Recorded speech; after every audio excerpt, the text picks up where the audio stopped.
So we already talked about why most nonfiction authors are invisible and, you know, why they struggle to get noticed. And we also covered why YouTube and publishing a book goes hand in hand. So once you're on YouTube and your book starts gaining traction, something interesting is going to happen, right? And that is people are going to start to want more from you. And so a book is a really good introduction to your brain, but it's literally just it's the beginning of the journey. So I've helped authors honestly come back out of retirement. I've helped them be able to get speaking gigs, get four-figure consulting gigs, sell more of their books, all with the power of YouTube. They go hand in hand, you guys. So in my opinion, if you don't have a way for people to work with you further, you're just kind of leaving money on the table. So there are two types of readers, and they generally fall into two different categories once they're done and finish your book. So one is the do-it-yourself crowd. So these readers, these people, they're going to love what you said in your book. They're going to want to implement it themselves. And so your book can definitely help them get that result most likely.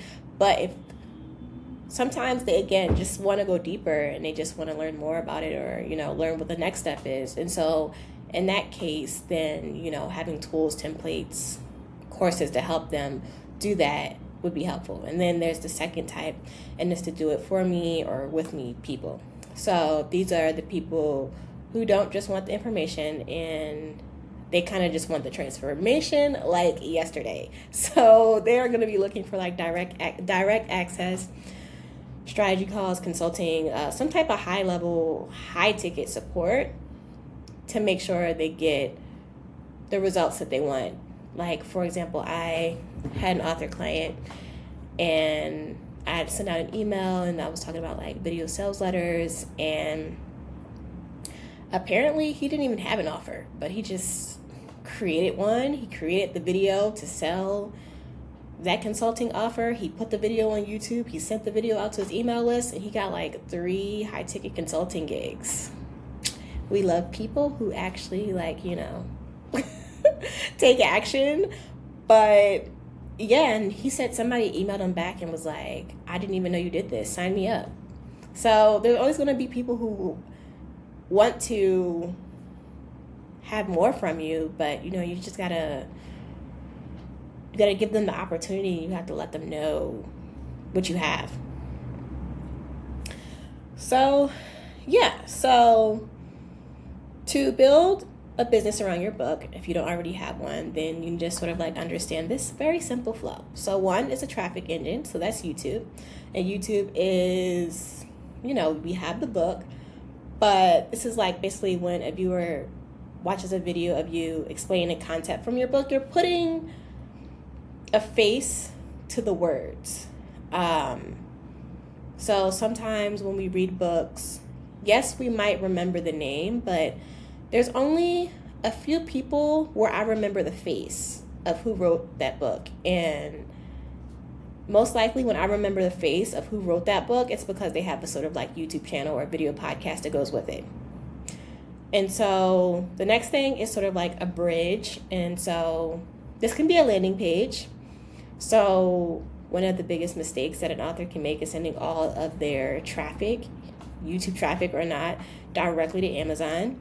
So when you do that, Amazon owns the customer data. You don't get any of it. So you need a landing page on your website where you offer something to them. So this is that bridge between that $20, $17, $10 book and, your $2,000 to $10,000 offer that you can create.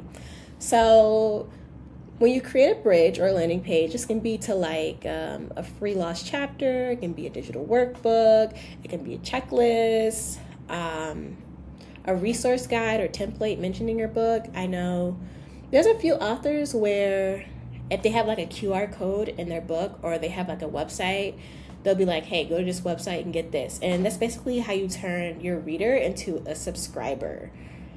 And now you sort of like own the relationship and you can speak directly to them. So whether you want to launch another book or you want to launch whatever else you want to launch, you have that information to get back in contact with the people who really love your work.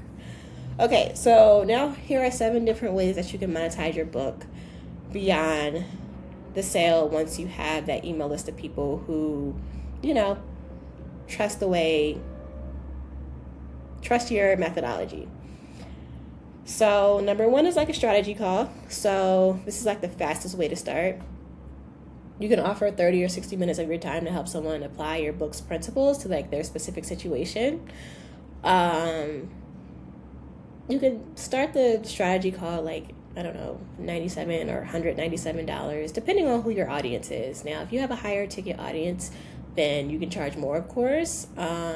Or if you start seeing like a uptick of calls, you can always like increase the price as you go. So you can start as low as you want and then just, up the price as you go on. So the next is consulting or coaching.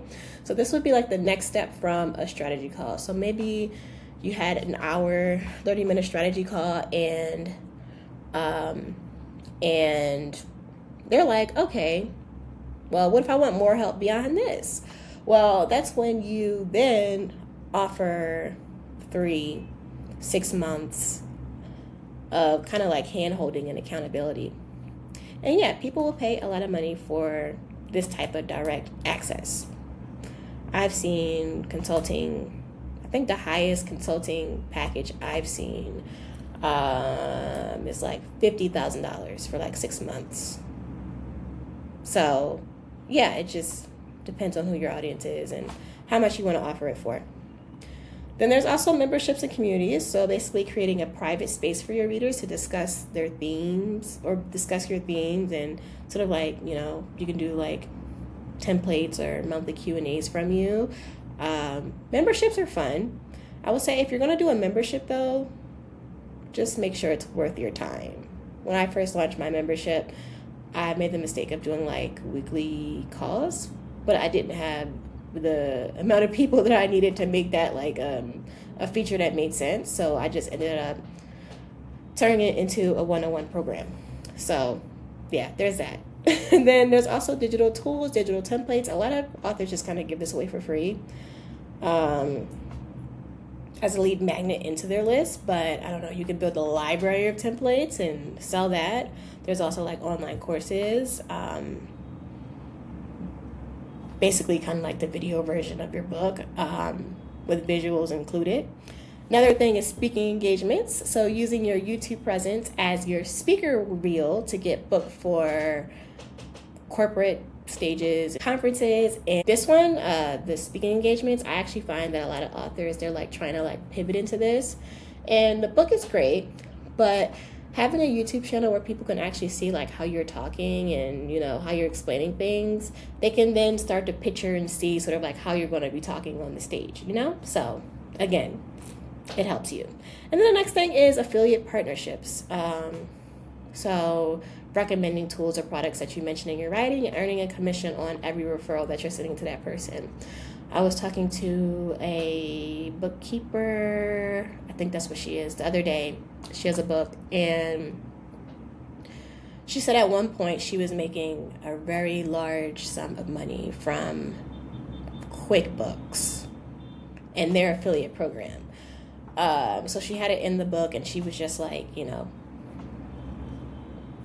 them download the app and, but if you have a YouTube channel as well, you can also put the affiliate link in the description as well. So it's kind of like, double the affiliate commissions. So yeah, I think that the authors that I work with, they're very focused on like writing and other things, and the idea of launching like all of those things is overwhelming. So my advice is always to just start with one and build your email list first. And once you have your email list and it's up and running, test and offer. If people are asking for more help, offer a strategy call. If they want more tools, launch a template. But yeah, so basically your writing is your legacy, but your business is going to be like, you know, what's going to be able to support that. So by using YouTube to find the right people and building an email list, you're not just another person with a book or another person with a YouTube channel. You actually become an authority. So yeah, this is the end of this series. If you have any other questions, comment them down below.